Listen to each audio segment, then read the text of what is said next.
Primera lectura del primer libro de Samuel. En los tiempos en que el joven Samuel servía al Señor a las órdenes de Elí, la palabra de Dios se dejaba oír raras veces y no eran frecuentes las visiones. Los ojos de Elí se habían debilitado y ya casi no podía ver. Una noche, cuando aún no se había apagado la lámpara del Señor, estando Elí acostado en su habitación y Samuel en la suya, dentro del santuario donde se encontraba el arca de Dios, el Señor llamó a Samuel y éste respondió: «Aquí estoy». Fue corriendo a donde estaba Elí y le dijo: «Aquí estoy, ¿para qué me llamaste?». Respondió Elí: «Yo no te he llamado, vuelve a acostarte». Samuel se fue a acostar. Volvió el Señor a llamarlo y él se levantó. Fue a donde estaba Elí y le dijo: «Aquí estoy, ¿para qué me llamaste?». Respondió Elí: «No te he llamado, hijo mío, vuelve a acostarte». Aún no conocía Samuel al Señor, pues la palabra del Señor no le había sido revelada. Por tercera vez llamó el Señor a Samuel. Este se levantó, fue a donde estaba Elí y le dijo: «Aquí estoy, ¿para qué me llamaste?». Entonces comprendió Elí que era el Señor quien llamaba al joven y dijo a Samuel: «Ve a acostarte, y si te llama alguien, responde: Habla, Señor, tu siervo te escucha». Y Samuel se fue a acostar. De nuevo el Señor se presentó y lo llamó como antes: «Samuel, Samuel».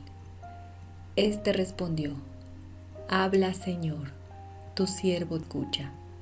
Samuel creció y el Señor estaba con él, y todo lo que el Señor le decía se cumplía.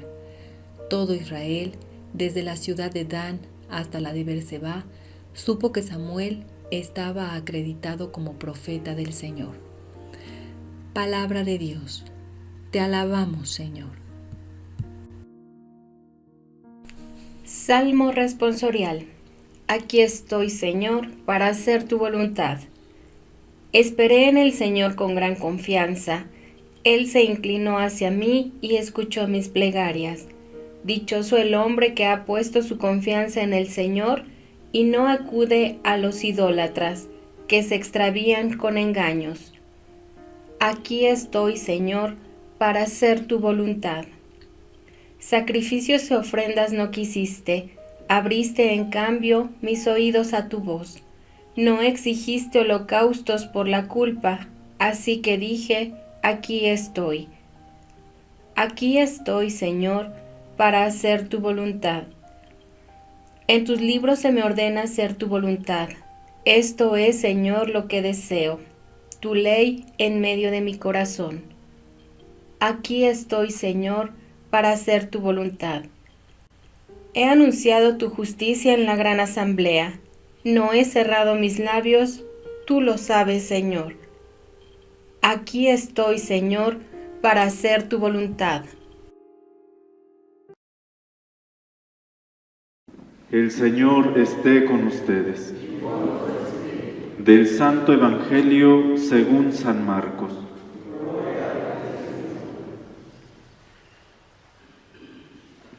En aquel tiempo, al salir Jesús de la sinagoga, fue con Santiago y Juan a casa de Simón y Andrés.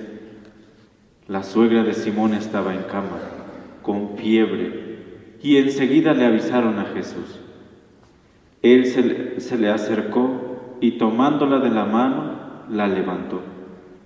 En ese momento se le quitó la fiebre y se puso a servirles. Al atardecer, cuando el sol se ponía, le llevaron a todos los enfermos y poseídos del demonio, y todo el pueblo se apiñó junto a la puerta. Curó a muchos enfermos de diversos males y expulsó a muchos demonios, pero no dejó que los demonios hablaran, porque sabían quién era él. De madrugada, cuando todavía estaba muy oscuro, Jesús se levantó, salió y se fue a un lugar solitario, donde se puso a orar. Simón y sus compañeros lo fueron a buscar, y al encontrarlo le dijeron: «Todos te andan buscando». Él les dijo: «Vamos a los pueblos cercanos, para predicar también allá el Evangelio, pues para eso he venido». Y recorrió toda Galilea, predicando en las sinagogas y expulsando a los demonios. Palabra del Señor.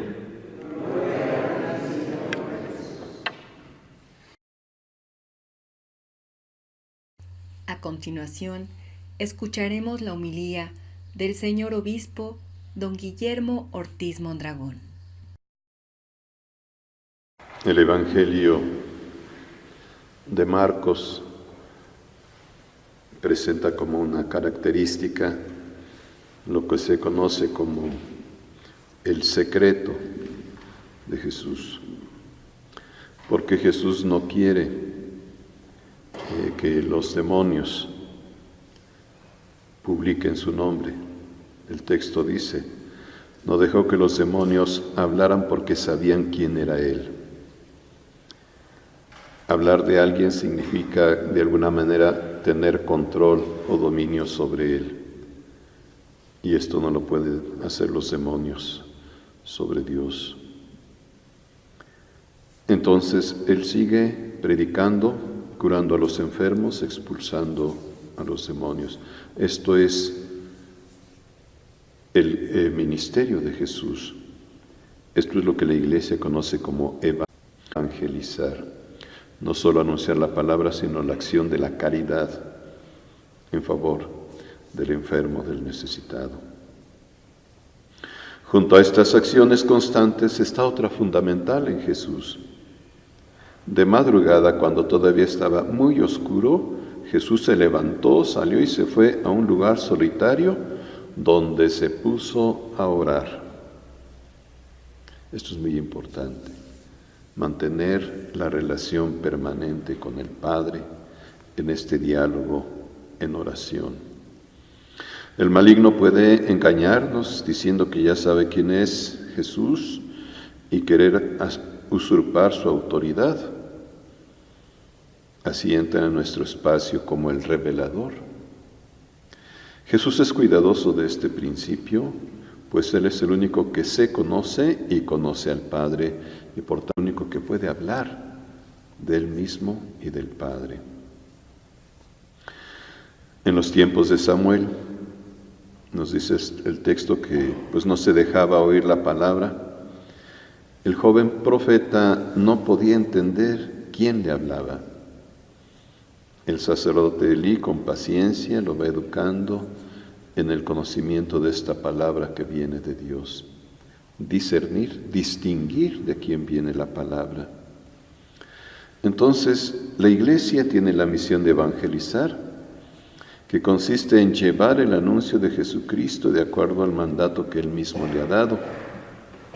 Al hacerlo, la Iglesia también hoy tiene que ayudar en la caridad, atender al necesitado, pero también ayudar a distinguir en dónde está la palabra de Dios.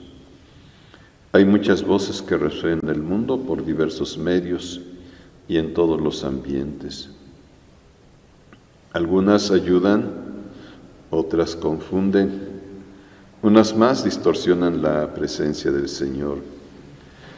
Por tanto, para los evangelizadores es importante estar atentos a la palabra, saber discernir cuál es la verdadera palabra de Dios. El modelo para cada agente, desde el principio, desde el obispo y los laicos, ha de ser Jesús, que está pendiente de la verdad, pero también su oración constante, que le da fortaleza y claridad para caminar por todos los lugares atendiendo a los enfermos y necesitados. Vemos cómo los oyentes de Jesús quedan impactados por su doctrina, que es nueva. Cada uno de nosotros que tenemos esta tarea de evangelizar, hemos de descubrir esta novedad de la palabra de Dios, llenarnos de ella y anunciarla. Pues que esta sea nuestra tarea evangelizadora como iglesia, como miembros de Cristo vivo. Así sea.